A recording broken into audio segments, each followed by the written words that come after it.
If what C.S. Lewis says about tempters being assigned to each of us, I like to imagine mine looks a little bit like this.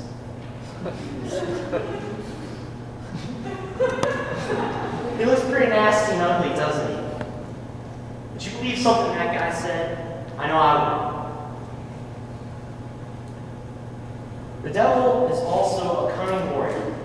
He attacks you at your weakest points, where he thinks he can bring you down. He's very convincing too. When I'm tempted to sin, all kinds of thoughts flood into my head about how it's not very bad. It's okay. I can do it. I can't resist. I'm not good enough to not commit this sin. But it's a lie. You're a liar. He's a liar. God will never allow a temptation that you can't beat. You are strong enough to fight whatever temptation he brings at you. I can beat him. I'm stronger than him. He looks kind of strong. I don't know when he blew up, but man. I would be scared, and that's what the devil wants, but I can't beat him. I can always beat him. It's part of the reason why God allows temptation in the first place. So we can grow in virtue, self-mastery, merit, Andrew mentions, so that we can fully love God. When the devil attacks me, it's usually the habitual sins that I'm so confident I've left behind for good. He knows that I still have an affection for it. I still want to take up some old habits, make the new habits again. Sometimes it's so hard to remember that I'm being lied to. I'm being tempted to become less than I am. I'm being tempted to do something that I don't need and that I can beat. Sometimes all it takes for me is to just shout back, "You're a liar, and I am better than you." Sometimes it takes a prayer. Sometimes I just need a cold shower to clear my head. Believe me, if you put your shower as cold as it goes, you won't be able to think over the sound of whatever it takes. I am always glad that I didn't give in. And each time I know that the devil really was a liar. Because once I fought off temptation, it kind of wears off. A while later, I can hardly believe I was tempted to do whatever it was in the first place. If you ever become discouraged because you often give in to temptation, I want you to keep this in mind. The more you say no to temptation, the more you say no to the devil, to that guy, the easier it becomes. That is one of a few good things about temptation. Every time you don't do whatever it is you want to do, you grow in the opposite virtue, the habit of doing good. Just as each time you lie, the easier it becomes to lie, the more you decide to tell the truth instead, the easier it becomes to tell the truth. You apply that to everything. Don't ever give up.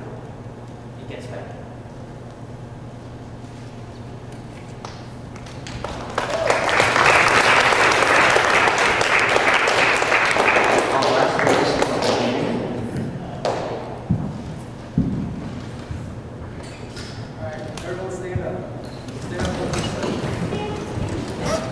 I'm going to use the mic, because I'm not loud. Alright, everyone reach to the sky. Now shake it. Like, just don't KO. Alright, sit back down. Gives you a little stretch. You guys heard a lot, soaked it all in, so I'm going to unfold a little bit about this, and I'm going to, this is pretty much going to be a review. It's going to be like a little review. So first of all, like Andrew said, we all face temptation. Every single one of us. Every single day, we face temptation. If there's someone in here saying, I don't, which there probably is, then you just got tempted. You got tempted to be prideful. So, Every single day, we have temptation. Now, when I was thinking about this, I was thinking,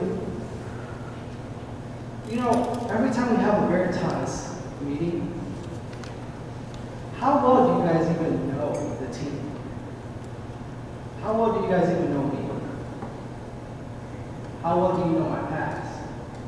Not that I'm going to share all of it, but how well do you know the team? So that's what I'm going to do today. I'm going to reveal some skeletons out of my closet as a model. Hopefully as a model. Hopefully this will set an example for you guys.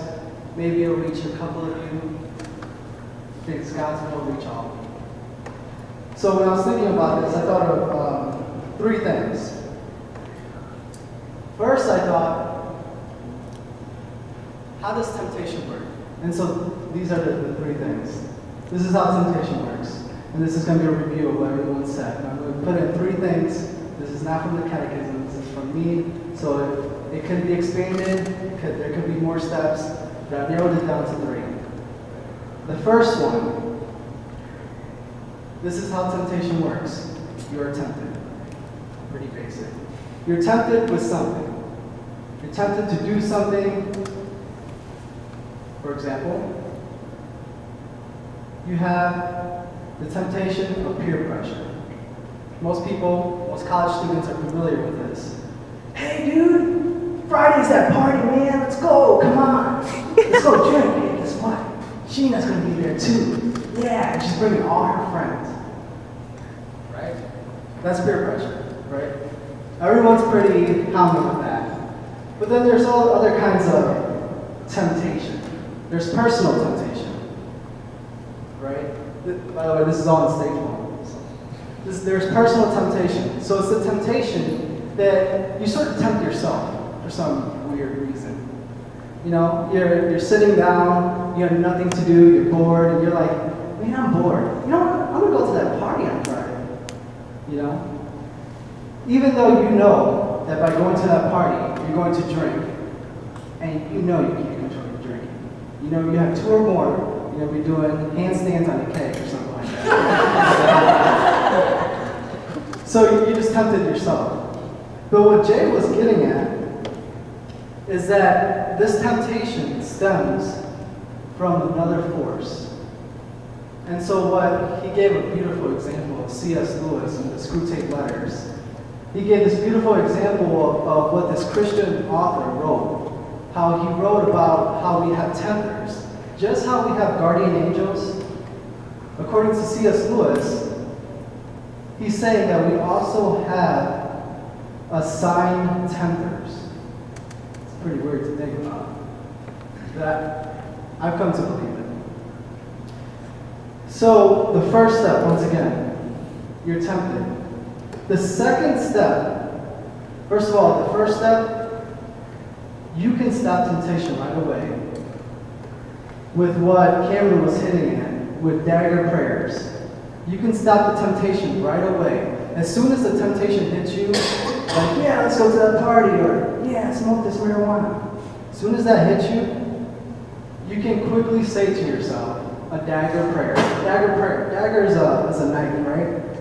And so what it is when people were fighting with swords back in the day. When they're up close, they don't have time to reach over and swing the sword, right? Sometimes you just want to get in there and just pull out. But that's exactly what a dagger was used for. So when we refer to dagger prayers, we refer to these prayers that are quick and short, but it does the job. It stabs the tempters. So I'll give you an example. My dagger prayer when I'm walking down, and let's say I lust. I start to lust. I start to want to lust. I see a beautiful woman. I'm like, I quickly tell myself, before the temptation moves even further, I tell myself, get behind me, Satan. Get behind me. That's mine. It works for me. Now there's other ones. You can do the sign of the cross. You can do a Hail Mary. You can do whatever it is. I know one person said a beautiful one that keeps sticking out to me, so I thought I'll share it. He said, the wage of sin is death. The wage of sin is death. And how true is that, right? The wage of sin is death. So I'm going to share some of my story now, and then I'll come back to this wage of sin is death. So in high school, I was a prat. I'm going to admit it. In high school, I was a prat. I was this, thought I was a pretty boy kind of person, and